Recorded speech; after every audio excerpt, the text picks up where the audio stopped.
Now, the US has signed a controversial deal to develop civilian nuclear power in Saudi Arabia. The two countries say the agreement is for peaceful nuclear cooperation and won't lead to Riyadh having nuclear weapons. But critics are concerned the deal could pave the way for other countries in the Middle East to want to acquire nuclear arms. Sarah Smith has more from Washington. At the same time as he's threatening to escalate his attacks in Iran, President Trump today travelled to witness the return of the remains of US service members killed in the conflict. We're going to Dover. Yes, some of you are going with us to honour our heroes, and they are indeed great heroes, actually. Defending his decision to start that war, the president claimed all the fallen soldiers had echoed his war aims.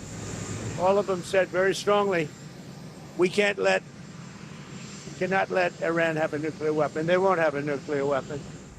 A total of 18 US service members have been killed over 5 months of this war. Thousands of Iranians are believed to have died.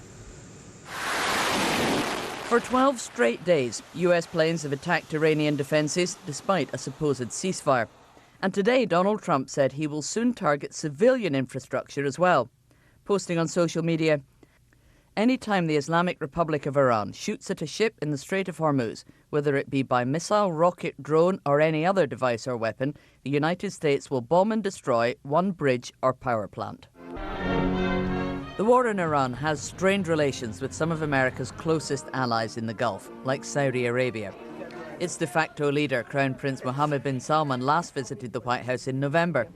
It's another league, Mr. President. Now he's struck a deal believed to be very advantageous that will bring American nuclear power to his kingdom, raising fears that Saudi Arabia may eventually be able to develop a nuclear weapon.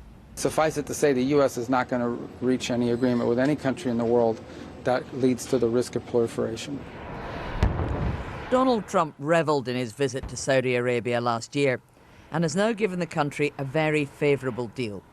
US companies will run nuclear power plants inside the kingdom without the Saudis having to sign up to the tight restrictions imposed on other nations. That's why there are widespread fears this deal could lead one day to a Saudi Arabian nuclear bomb. Indeed, Sarah. I mean, the US is fighting a war to stop one country in the Middle East not having a nuclear weapon. How does it square that with this deal that's just been agreed with Saudi Arabia? We heard Marco Rubio, the Secretary of State, there saying this will not lead to further proliferation, but that is what people are worried about, not least because the de facto Saudi leader, Mohammed bin Salman, has said that if Iran ever does develop a nuclear weapon, he will seek to do the same. Now, an agreement like this about nuclear power in Saudi Arabia has been talked about for many years, but it was always believed that it would be in return for Saudi Arabia diplomatically recognising the State of Israel.